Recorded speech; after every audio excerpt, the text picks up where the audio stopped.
When the trauma happens at early age, we really have no reference of what it's like to be calm, what it's like to be joyful. You're experiencing somebody's energy, and you're not comfortable with that. The tendency is to just leave the body, concentrate the energy in the head. The only way it's going to work is with love.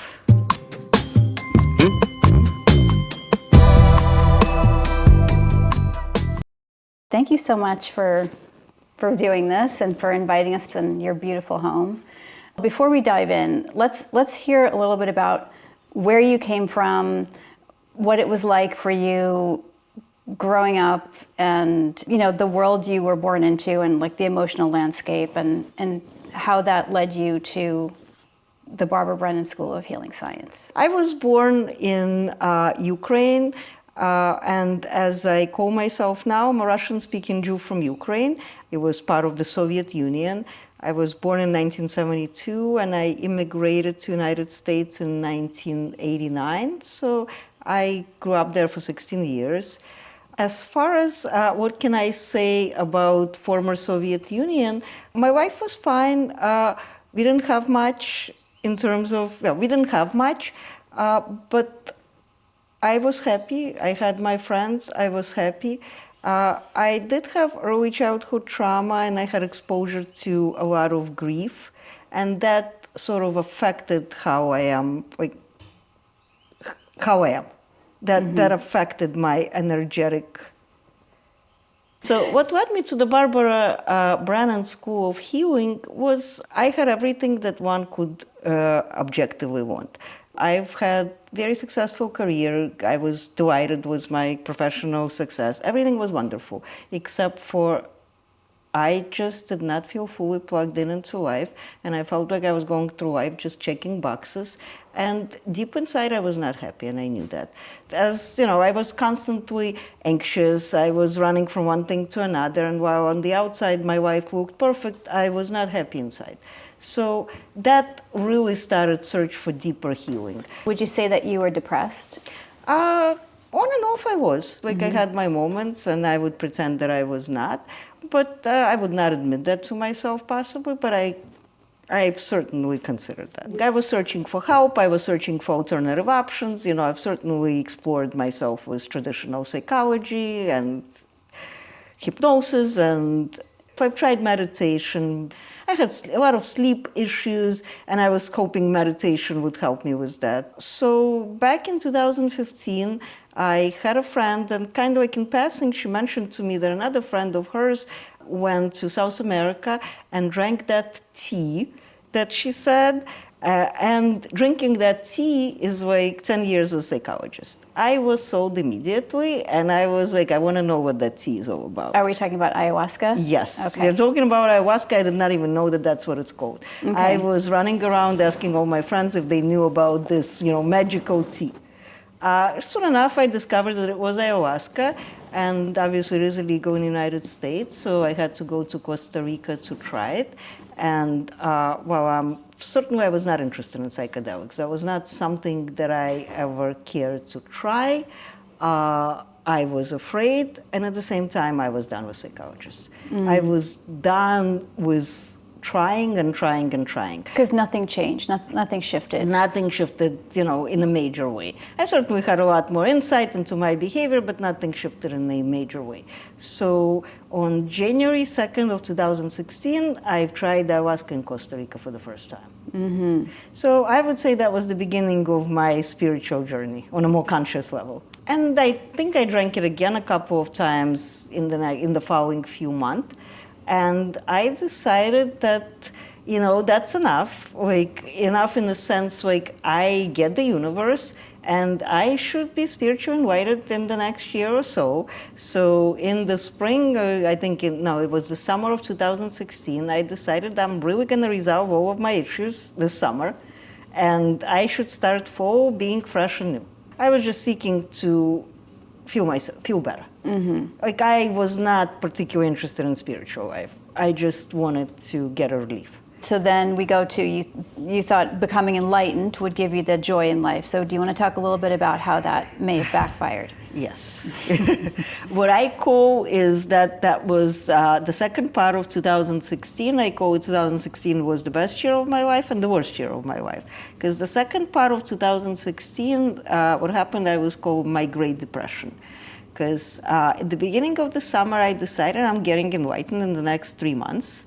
And as I called it, like, why am I not Eckhart Tolle yet? Like, why can I not just, sit there and like be, Why very aren't any mindful? of us Eckhart Tolle yet? Exactly. But back then I was like, why am I not Eckhart Tolle yet? I have everything that I need to know. And I kind of pushed myself, and I had certain ideas of how it should look like, and I decided that I shouldn't be having any thoughts in my head other than thoughts about what I'm doing right now, and if I'm, distracted or thinking about something else, like I'm not achieving my goal. I kind of looked at that as like, okay, I gotta achieve my goal. And I certainly didn't achieve my goal. And as we got to the end of the summer, I really started freaking out about all of that. And I got really anxious, perpetually anxious. I started not being able to sleep. And I would sleep for maybe a couple, 2-3 hours a night. So like a month and a half of that, and I was really losing it. I have no idea what I was doing. So would you say that you applied the same, as we said before, you applied your kind of drivenness and your emotionlessness to the method of meditation, and so you were being as hard on yourself in meditation as you were maybe with your business, or like running a business, right? You're exactly right. Like, I was looking at my life as if it was a business, as if it was a company, as if we had, shareholder meetings and we had some marks to meet, we had some goals to meet, and why aren't we meeting them? I was not connected to my emotions, and that's what... So spiritual enlightenment is not like running a business? Not at all. Not at all. It has, it's not a straight progression at all. Mm-hmm. And what I had, I would call like a dark night of the soul. Mm-hmm. And in retrospect, I say it was a great experience. I would not want to repeat it again, but it was certainly a great, great experience of, learning surrender and learning compassion. I have certainly learned a lot of compassion, because I would say there was a month or two maybe when my IQ was probably at, I sort of look at that, I could not think straight. My IQ was about 70. I don't know how I was getting things done. And I remember there was a moment with my old dog, and I was just so angry at him. There was a flash of, I remember he messed up the basement. He had a hard time holding it in. And I remember he messed up the basement, and I went there and I was like, I don't know how I'm going to be able to clean it up. And I had a surge of anger so strong that at that particular moment, I realized how people can kill. I certainly wasn't going to kill my dog, but I had that feeling, and I realized how easy it is for us to judge, and how difficult it is for us to really get why people do what they do. And it's very, like I said, it's very easy to blame people for killing, for murdering, for killing, for, creating all sorts of abuses. It sounds like it was a heart-opening moment in a way, even though it sounds really, really difficult. It was. And I got myself out of that depression eventually. I came back to life. It made me softer, and it taught me the beginning of no, there are some things against which you do not push. Your body is not like a business. And we cannot meet deadlines just because in my mind I decided that's what we are doing. So in that moment you had that realization that you kind of, something stopped you in that moment to say wow, I hit a low point. Oh, I knew I hit a low point. Yeah. I've been in a low point. I just remember that was the lowest that I've been. The lowest. It took me probably 1.5 years to come back from all of that. And actually in the next year after that, I found 5 rhythms. I discovered dance practice. So things got a little better. And actually, going back to this 5 rhythms practice, one of the producers of the 5 rhythms practice was a student in Brennan Healing School at the time. I didn't know that. But I'm just like going sort of like making the connection here. I am a member of the church, and like whenever we start our services, our leader always says like connect with your guides. And I was always curious about what is it that he means, connect with your guides. And everybody seems to be doing very well, connecting with their guides, and I'm the only one suffering here. And he kept saying that over time. Every month he would say, connect with your guides. And I'm like, what is he talking about? So we're talking about spiritual guides. Yeah, we're talking about spiritual guides. Yeah. And then one of the community members at Five Rhythms said, the producer of the Five Rhythms, he knows about that. And at some point he was like, well, you know, I'm a student in Barbara Brennan Healing School, and as students we give free healings. And would you like to receive a healing from me, and we can talk about the guides? And like I said, at that point it was COVID, so everything was done remotely. So he offered me a remote healing.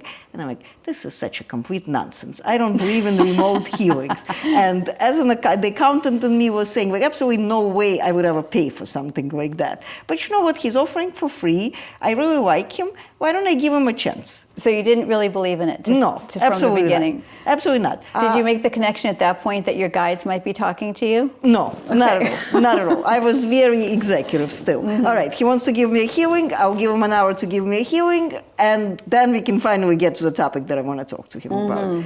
And he proceeded to give me a healing. And I remember I was like, you know, I'll be on my couch for 45 minutes. Who wouldn't want to rest in the middle of the day? And I was just chilling and, thinking about something. And all of a sudden I started feeling energy moving through me. And I was like, interesting. I'm not even that sensitive to, I wasn't. So I was like, what's going on? Can you describe the sensation a little bit? Was it heat? Was it cold? Was it I just felt something fluid? Moving kind of through my body. And I was just laying like this. And I was like, there's something going on. And I am not originating that. And I'm like, is that really so? And then I, tried again. Yeah, this is something that is originating in me that I did not originate. Then he was done, and we had an exchange, and he shared things with me that I knew he did not know about me. Because at the time, I was having a difficult relationship with a close friend of mine. So after the healing, he told me that he senses that I have some conflicts with females. He did mention something about my female friends. So he was telling me something about me that there was no way he could know. Mm-hmm. And at that moment, I was really taken. Wow.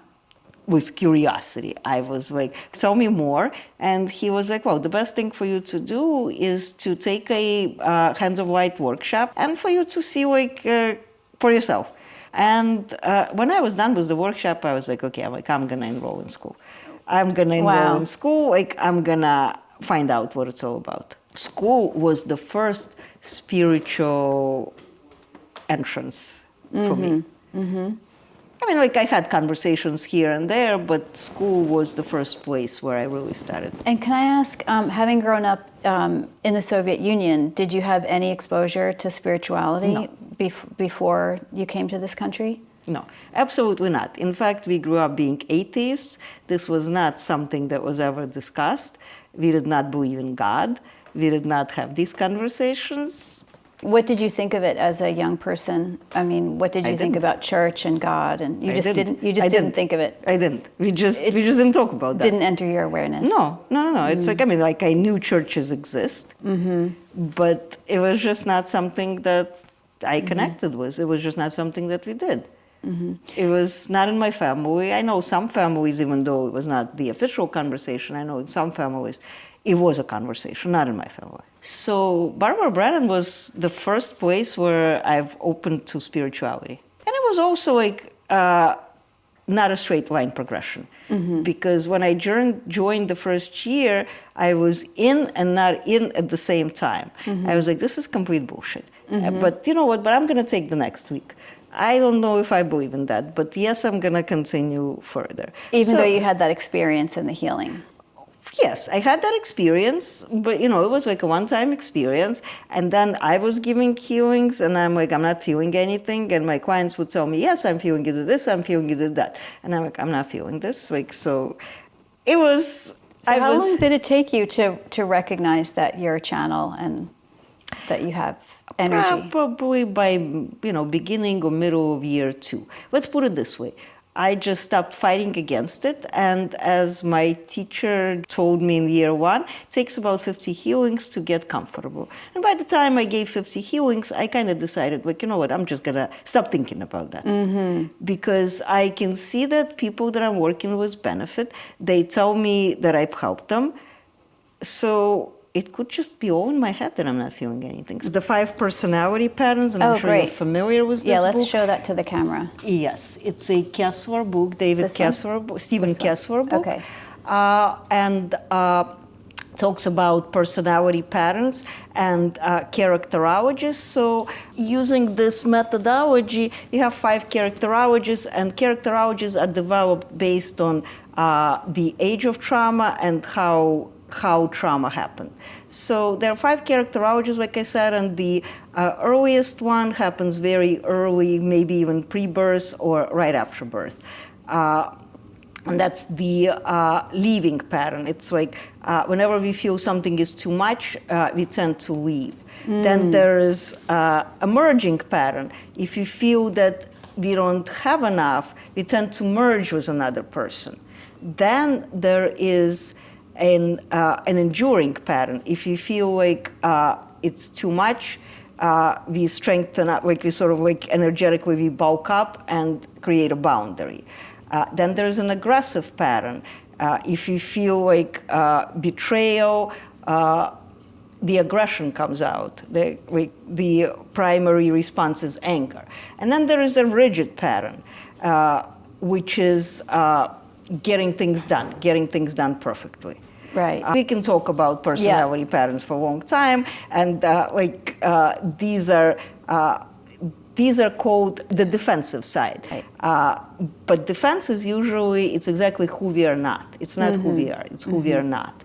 So all of these patterns certainly have positive aspects to them, and once we heal the patterns, the positive aspects start shining through.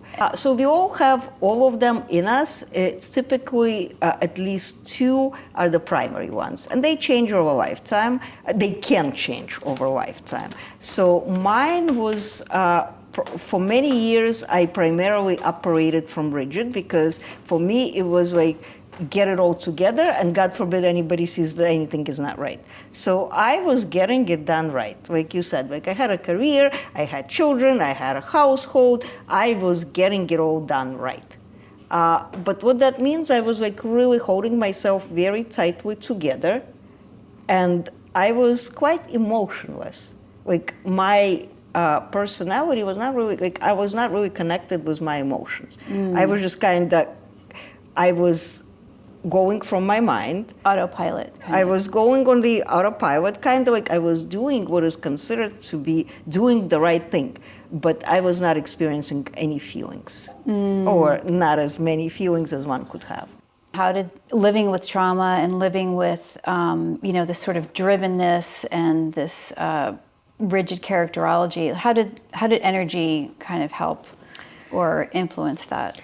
In Brennan, that's where I've sort of like started learning about trauma. Because being a rigid personality, I was like, no, everything's fine. Like for rigid personality, everything's always fine. Like, do I have any trauma? No, I don't have any trauma. Yes, I've had some things in my past, but I got over them and I'm fine. That was my modus operandi. When I got to Brennan, I realized that I can say I'm fine all I want to. And I may be fine in my head, and I may have worked through these things in my head and, embraced them, but I am not fine in my body. And that's what I started really understanding, that the body drives a lot of our thoughts, especially like recurring thoughts, repeating thought patterns. And it's the reactions in the body that drive these thought patterns. And it was not that clear to me until I started Brennan. So when I started Brennan, I realized that I have impulses in my body that are very different from what I think is going on, and that I'm very not connected to them. And that's the cause of anxiety, and that's the cause of a lot of not being present, and that's the cause of disassociating, because like my head and my body are like sort of like 2 different things almost. Can I ask, is there a specific place in the body where you would say you hold your trauma, or that people tend to hold trauma, or is it different for everyone? It's different for everyone. Typically people hold trauma in their core, But but it can radiate to extremities, to legs, to feet, to neck. I mean, it's everywhere. Like emotions can be stuck.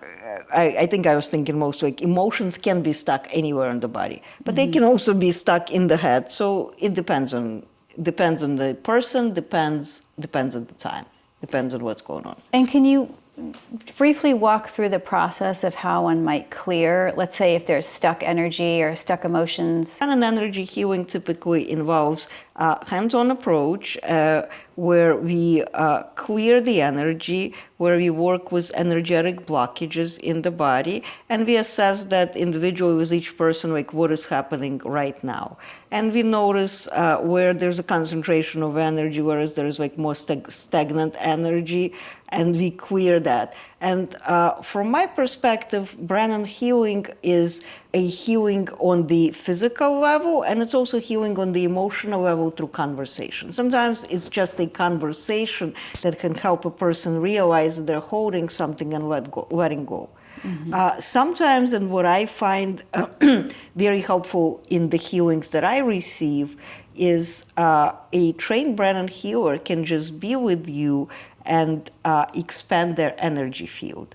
And in expanding their energy field, they help their client to expand their energy field and process stuck energy. And that's what I've been finding very helpful for me, like when I am receiving, and that is something that I am striving toward as a healer, being able to be spacious in my body. And we get spacious in our body when we process certain things. It's, say, if I'm holding something, I cannot let it go, I cannot be spacious in my body. So therefore, I cannot lead my client to be in that place. As you're talking, I'm actually finding myself leaving my body. Okay. I think because the conversation about energy and trauma just instantly, it's cellular, right? Yeah, like it's for sure. a subconscious thing that we're not even aware of. Yeah. And so I'm putting my feet on the ground Yes. because I know that's the technique, right? Yes. But yeah, I can feel my body going whoop, like, so that's my pattern. Would you say that that's a similar pattern for you, where you? That's a similar pattern for me and for a lot of others who have hard time staying in their body. Sometimes even a mention of something triggering, it can be like the subtlest of provocations, or it could be just like you experiencing somebody's energy and you're not comfortable with that. The tendency is to just leave the body or partially leave the body, concentrate the energy in the head. And I always say, like, we are in the modern world, we are like talking heads, like we operate from here. The whole body is not present. So so that's the tendency to leave the body and not be present. So that's what I've been learning, that's what I've been spending, I would say, my 4 years in Brennan School, learning to be in the body, learning to be present, learning what's causing me to leave the body, and working with that. And mostly loving myself regardless of all of that. And a lot more discoveries as far as like what is going on, a lot more curiosity about my body. So it's been a path. It's really been a path of self-discovery and looking at myself differently. And you have to want to know the truth, right? Yes. Yeah, it's not always easy. Exactly. It's like more openness to receiving the truth now. I was very much in my rigid, this is how things are, this is what works, and we don't want to know anything else because this is what works. And the body is supposed to work, so why is it not working? We're going to whip it up into working right now. That attitude is gone. And how do your somatic practices fit into the Brennan healing work?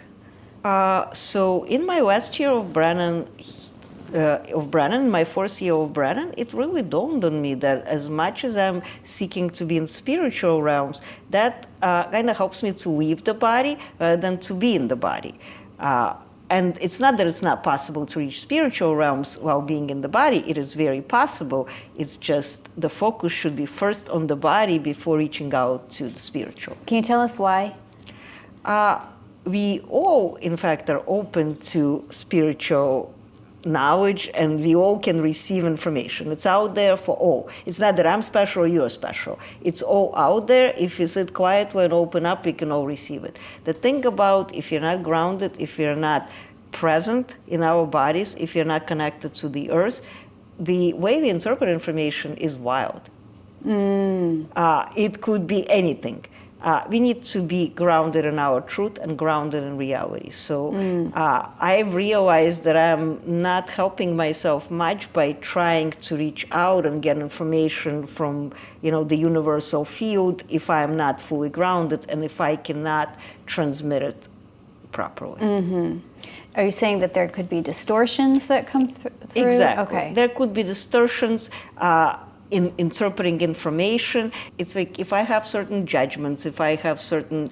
that you haven't acknowledged because they're Right. somewhere stored in the body that hasn't Yes. been cleared. Okay. That affects the information that I'm... That affects how I relay the information that I received. That's so interesting. I wonder, just circling back to like an ayahuasca retreat or, any kind of journey, does the same thing apply? Like if we're holding a lot of judgment, anger, grief, will that tend to come to the surface with that kind of journey, and will it cause distortions in what we might receive spiritually? Sometimes we see through our distortions, and sometimes our distortions are so strong that even using a psychedelic, we come back and our interpretation of the events is skewed because we still hold that distortion. Psychedelics are not a panacea for anything. So the place to start is with the body, it sounds like. For me, what became really, really clear after my 4 years of Brennan, that I really need to be more in the body. Like for me, the practices, and we say like we incarnate and we all carry a purpose for incarnation, something that we want to transmute and something that we'd like to heal. So it was very clear to me after Brennan that I'm here to learn to live in my body. I'm here to learn to live in my body and teach others about that. It's that simple for me. So how do I go about learning to live in my body? It's about getting to know my body to begin with. And that's somatic practices. And about 2 years ago, I've discovered the practice of continuum.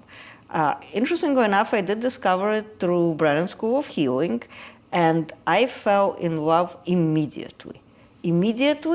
Because I've experienced my body and I've experienced a certain state of calm that was interesting. I was just calmer on a physical level. Like I was just like kind of like more here, and I was like, wow, like I want to know more about that. And can you tell us a little bit about what continuum is for those who don't know? Continuum is a practice of self-discovery. It's an inquiry into the body. And continuum is about 5 principles. It's movement, sound, sensation, breath, and innovation. And there is like a lot more. But what really works for me with continuum as compared to any other somatic practice, and I found that to be true for me, I don't know about others, but for me that's what makes a difference between like mindfulness meditation and continuum. In continuum you can make sounds, all sorts of sounds that vibrate through the body.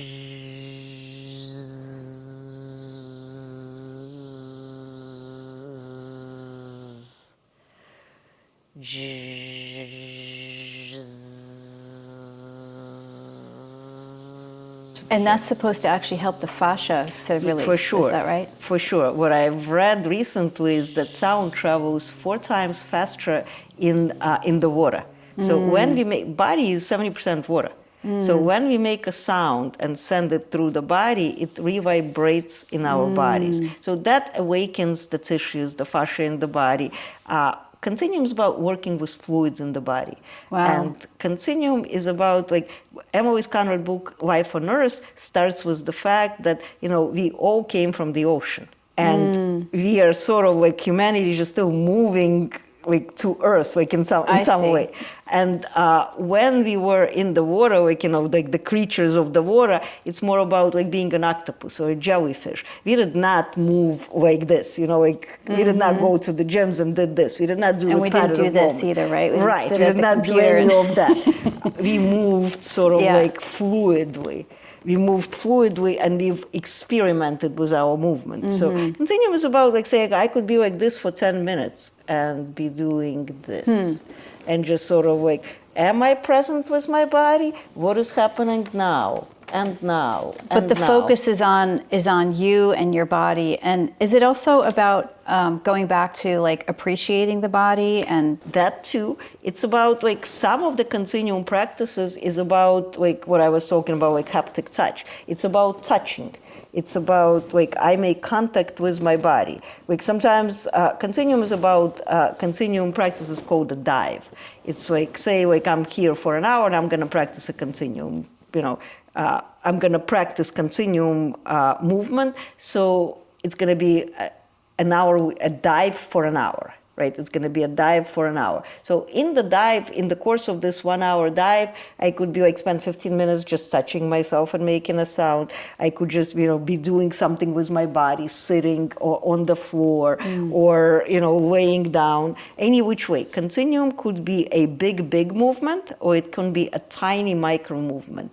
So continuum, as I say, like you could do continuum on your deathbed. Because all it requires sometimes is just like, lifting a finger. But it's about moving fluid in the tissues and in the body, and it's about noticing your body and being with your body. It sounds like overall that you went from force to love. And Yes. Can you talk a little bit about how you bring that into your practice, with your healing practice? Sure. I went from force to love because it was sort of like I didn't have any other choice. And I kind of say, like, some people get there because they get there. I didn't have any other choice, in a sense. Like, I've exhausted all my choices, and that's what was left. And that's how I came to love. I realized the limitations on my body, and I realized that the only way it's going to work is with love. That's the only way it's going to work. Because nothing else have worked, and I certainly have tried. How I use it in my practice, love heals everything, because love is a transmuter. Everything is possible in the field of love. And to me, that's what God is. Whatever, like some people call it God, I call it universe. This is the glue of the universe. That's what heals everything. So in my practice, if I have a client coming and I have no idea what to do with them, I spend time in the field of love. Because sometimes that is enough. Because in that field, we remember who we truly are.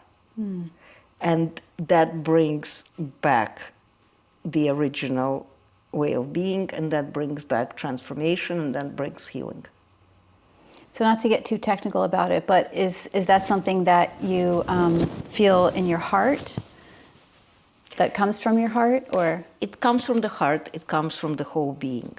It's like I create a state of love I get in touch with the love in me, and I generate a field of love. And when I'm with the client, it radiates from me. It radiates from my hands. It radiates from my eyes. Love is energy, just like everything else. So when I'm with my client, I am love to the best ability, to the best I can. I'm love. What is love in your opinion? Love is many things. Like we say there are 4 elements, like water, fire, Earth, water, fire, and air. And ether. And ether. And I say love is one of those too. And when I say love is energy, everything is energy. Like we all are energy. There is energy that we can see. We see our bodies because we are just like more thicker energy. We are more matter. But then there's energy that is unseen. Like everything is energy. So love is also energy. Everything is energy, and love is part of energy. I mean, it's like anger is also energy, and sadness is also energy. But I would say love has one of the highest vibrations of energy. So it's when you feel love, that's what makes a difference. And we're talking about an actual spectrum of frequencies, right? That's measurable. I am not a scientist, but no, I would say yes. We've seen the graph in the Brennan School of Healing Science, right? The one that shows, self-doubt, self-criticism on the bottom, and then all the way at the top. I think all the way at the top is either spiritual connection and then there's love. But they have different colors and different different vibrational frequencies, right? Yeah. And they're measurable in the brain.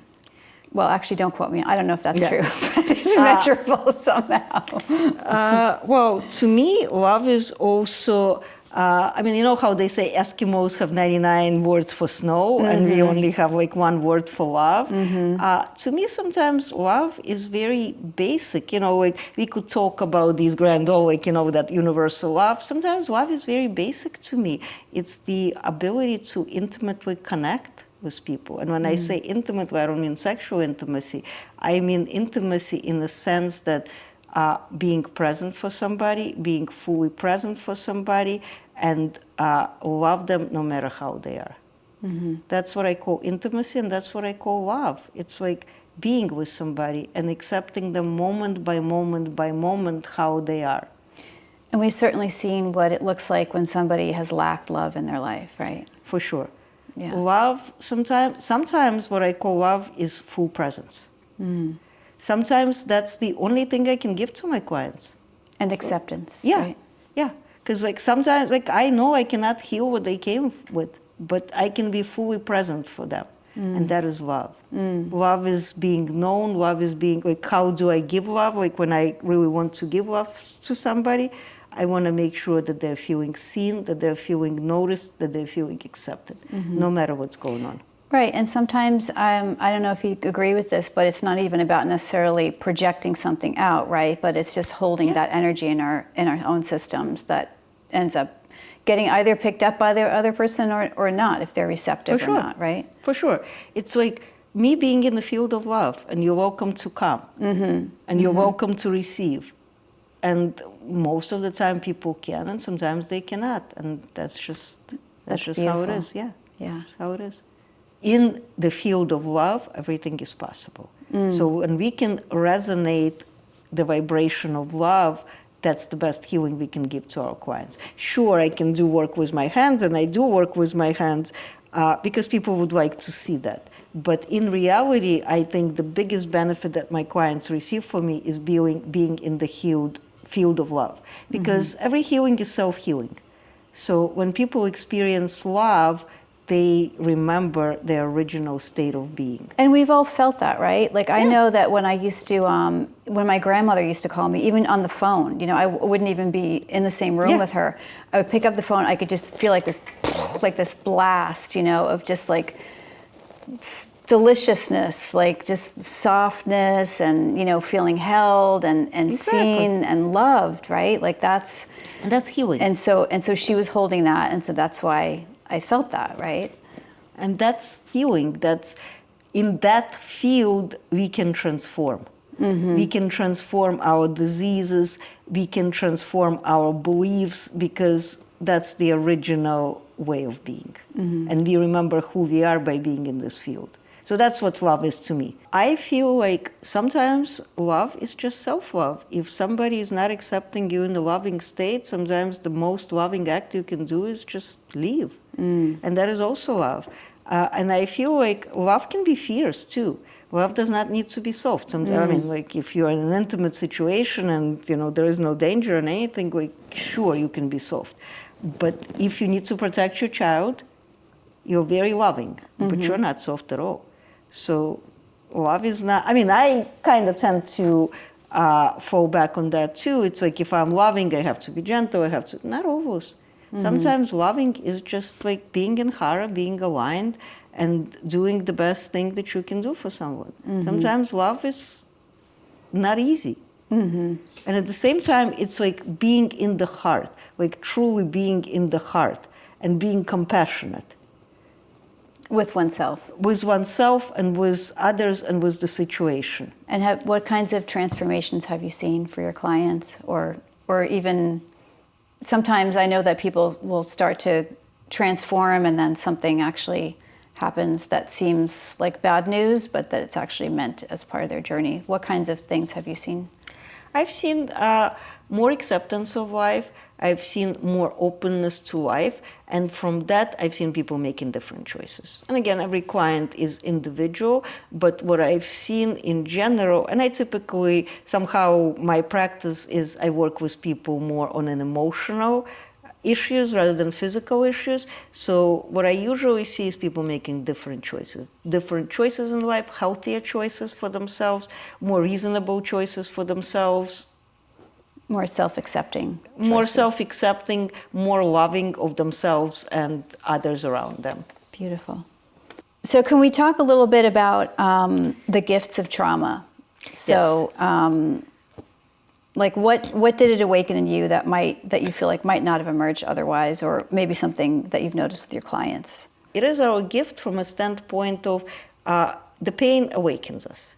Mm-hmm. Pain awakens us and calls us to action. Mm-hmm. So pain awakened me, like my pain was strong enough to make me come to a Brennan school, even though I would not believe anything about Brennan. You know, like I'm a lawyer, I'm a CPA, I'm a very structured person to a certain level. So this whole energy healing was like, I don't believe in that. But my pain was strong enough to get me to Brennan and to make me finish 4 years of Brennan and transform how I look at my trauma.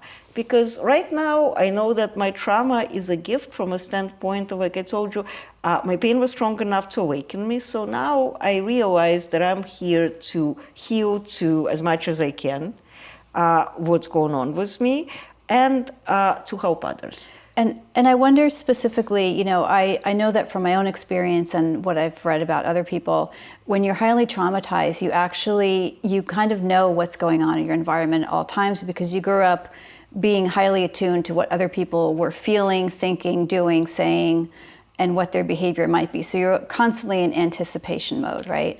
So I wonder how that actually helps you as a healer and how that gets translated into high sense perception as a healer. Because I myself have been working with finding that line between being present and grounded and having, high sense perception, and then also, not spilling over into the fear-based high sense perception, which is something that I grew up with, Sure. kind of knowing what's coming around the corner before it comes, right? Yeah. So in some ways that's a high sense perception, but then we're also kind of programmed for danger. So I wonder how you've worked with that or how you've seen that actually transform and become one of your strengths or superpowers as a healer. So what is trauma? It's like, and what does Brennan say about trauma? Like, what is considered to be healing of trauma? It's like, if I'm doing that, I will still be doing that for the rest of my life. It's how I look at this. Because once I look at it differently, it looks differently too. So that's when we say your trauma is also a gift. Because once you start looking at it differently, you actually see a lot more in it. So transforming the trauma is not necessarily getting rid of the trauma. It's Changing perspective. Changing perspective and digging your gifts out of that. So as you were saying, like, yes, I grew up in a household and I was always on edge and I was extra super vigilant. So I certainly know what's going to happen 2 hours from now because I'm like, in that place already. That helps me with knowing. If I'm grounded, I have a chance or a choice of saying, all right, I'm feeling afraid. Is that really true or not? If I was not healed to the way I'm healed right now, I'd be like, okay, I'm feeling afraid. I need to get out of here. Healing the trauma means like I separate myself from it for long enough to recognize, all right, this is not what's happening right now. This is not what's happening in the present moment. I'm reacting to something else. Stopping in the moment and noticing, that's the healing of trauma.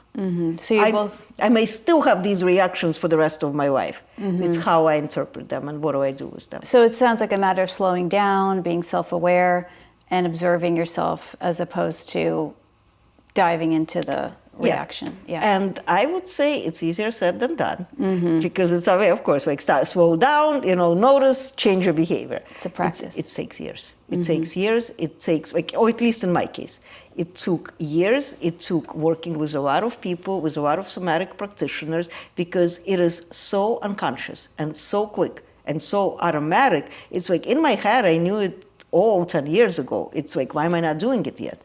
In my head, I had it all. Like I understood it all. But when it would come to a physical, to life on the court, I was still reacting in the ways that I was reacting. So it took a lot of somatic practicing. It took a lot of being able to tolerate uncomfortable feelings in the presence of others. As my teachers were saying, and I believe in that deeply, trauma happens with others, and trauma is healed with others.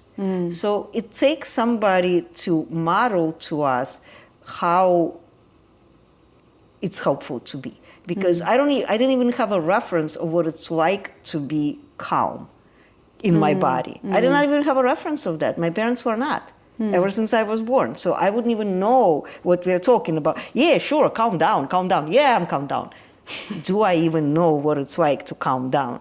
So it took me years of being in the presence of somebody and like them opening up their energy field and me spending enough time in their energy field to say, oh, this is calm. Because when the trauma happens at early age, we really have no reference of what it's like to be calm, what it's like to be joyful.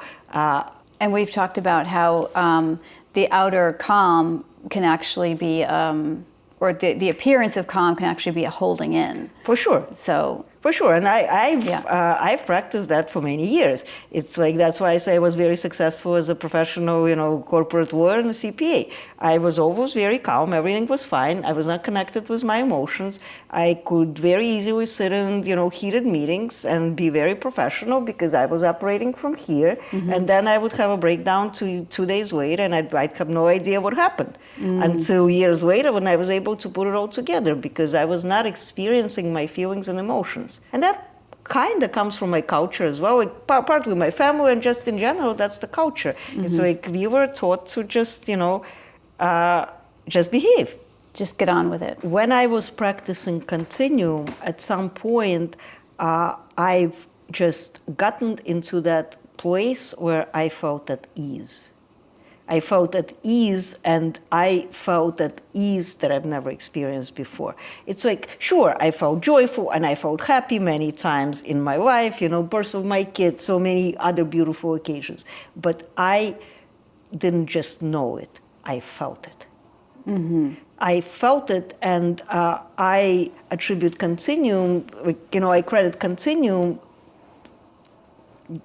for this, because I was continuum somehow just kind of took me to my body, but I wasn't focused on going to my body. I was focused on having fun and play, because that's how I am. Like, I'm a playful person. So to me, continuum was about, touch here, touch there, what's here, what's here, what's there, make a sound. And all of a sudden, I was calmer and I was joyful. Like, I was naturally joyful. I wasn't doing anything I wasn't forcing myself to do anything. And to me, that's where healing happens. Healing happens in a place of love and joy and ease. It sounds like it was almost like a reset back to childhood, because that's how children naturally are, right? For sure.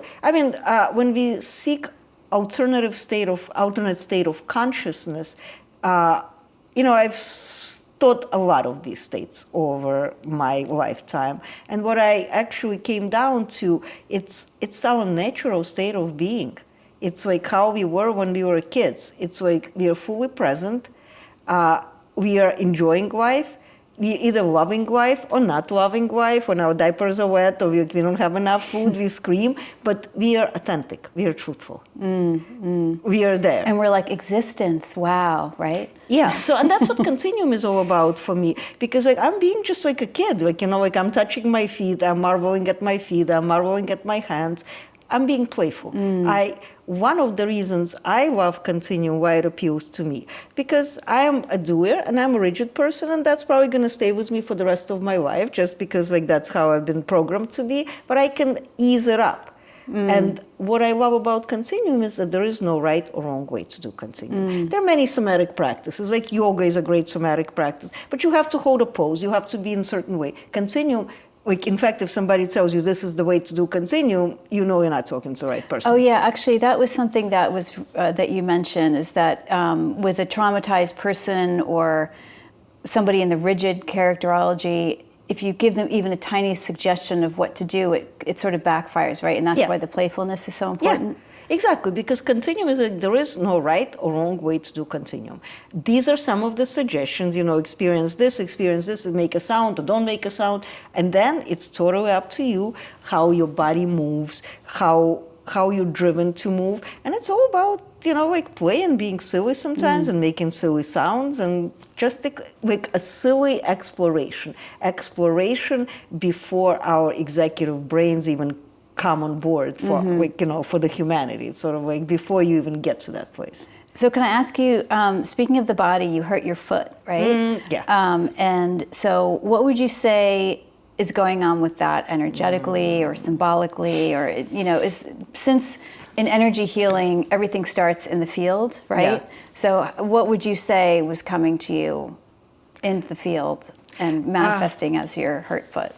My primary characterology is a leaving pattern, which means I'm often not in my body. So what happens when I'm not in my body? I'm not tending to my body. So I'm past 50, so I've been not tending to my body for most of this time. So that means there's like a lot of looseness in the body. There are a lot of parts that are not holding together. And I've been having an issue with my foot that's sort of been going on for a few years. I've been noticing that, my ankles are not as strong and I'm wobbly and I'm not as stable. So a few months ago I went to the doctor and it looks like some of my prior injuries did not heal properly. So I did a stem cell injection in my ankle. And that's where the spiritual part of that comes in. I would say spiritual and sort of like learning yourself. I really did a great job wearing my boot for 3 weeks. I practiced continuum because I couldn't do much else and I love to move, so it was really difficult. And then I took off the boot and started doing physical therapy. I was doing pretty good, and I, immediately, like a week later, I'm like, okay, I'm doing wonderful, let me go dancing. Sure enough, I hurt myself. So you feel like you pushed through? I've pushed through like I usually do. I've hurt myself. I had to take it back. So I've started healing, then I hurt myself again because I decided, oh, sure, like I can go do that. I was at the Continuum retreat a couple of weeks ago, and after, doing these exercises for 5-6 hours, I remember I was touching my food. I spent a lot of time with my food, touching it and caressing it and making sounds. And at the 11th hour, at some point, like I'm sitting there and I'm kind of like looking at my foot and I'm realizing like the conversations that I have with my body is kind of like what I used to have when I was in corporate world. It's like, well, here you are, not doing well again.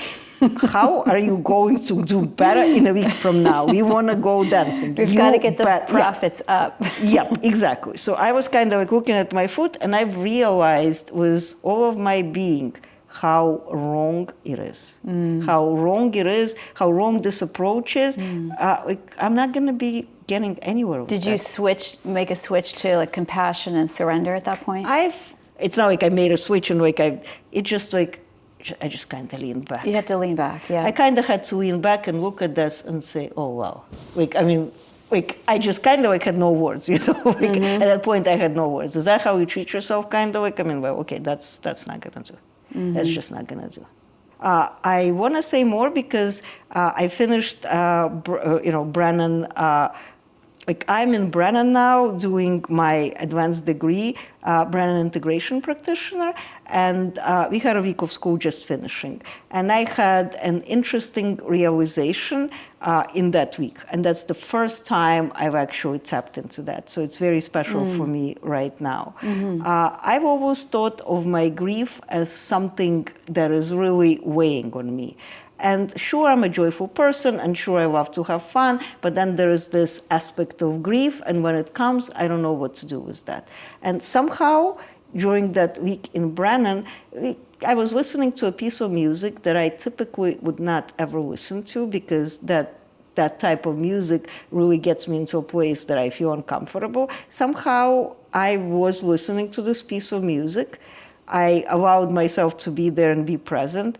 And all of a sudden, I had that moment where I tapped into that place of grief in me. And at the same time, right there, I had that realization. This is where my depth comes from, and this is where my wisdom comes from. And it was just like, it was that moment, all-embracing moment, because there was my grief, and then there was also realization of I am who I am because of that. And I am who I am in the parts that I love because of that. And that was the first time ever that I understood that my trauma is a gift.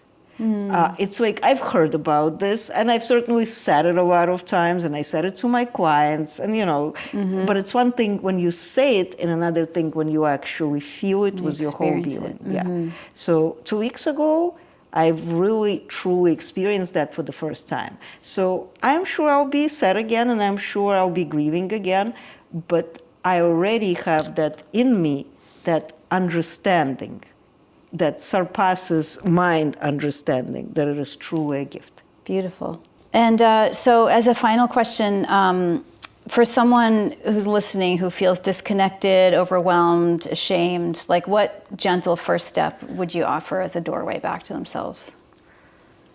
Learning to feel your body. And that may be something, and I'm going to caution here, that may be something that could be highly traumatic to some people. So I would say do it in the presence of somebody who can hold space for them. Because even, say, in somatic meditation, and the reason I mentioned continuum here is because continuum is the only practice that so far helped me to comfortably get in my body without any fears. Because I've noticed myself doing a meditation, like a somatic body-oriented meditation that says, like, for 20 minutes, just, lay back or sit down and, notice your body. And I've been doing that for a week, and I've been taking notes, and I realized that maybe after day 4 or 5, I started getting a little anxious. Why? Because I'm a perfectionist, and I just had to do it right. And if it says feeling your body and my mind goes somewhere else, well, I'm not feeling my body, I'm not doing it right. So I stopped doing the practice because on one hand, it sounds like a wonderful somatic practice, lay down, feel your body. I couldn't do it right. I couldn't do it right, so I didn't feel like doing it because it was giving me sort of anxiety. So, and it can also, for somebody who's been highly traumatized, it can also be re-traumatizing, right? To actually feel their bodies. For sure, feel their bodies in a way that it is unsafe. That can be re-traumatizing. Especially if they've had physical violence. For sure. Yeah. So I say it's always best to do it in the presence of somebody who can do it gently. And I've studied just for a little bit. I mean, I can't say that I'm a practitioner, but I was really interested in somatic experiencing for a while. And one of the basic principles of somatic experiencing is titration. It's like go really slow. Going really slow. It's like, if somebody had a severe trauma and I'm just saying, like, oh, feel your body. It's not so beautiful for them as it could be for me because the body it wasn't safe for them. Yeah, it wasn't safe. So it's really a good idea to really go very, very slowly and check in. Like, how are you feeling right now? Would that be okay? Would that be okay? And as soon as somebody starts like not feeling okay, bring them back. So it's a very slow process for somebody who's highly traumatized. And as a healer, you're attuned to somebody else's energy field, so you could actually sense if they're leaving their body, right? Yes, I can sense if they're leaving their body. I can watch for the signs, like it's in their body, it's in their face, like I can see all of that. And just in general, like when you're working with somebody that highly traumatized, it takes a while until the person is comfortable. And like I said, I've spent 4 years in Brennan Healing School, and I feel like I'm just starting to get to know my body.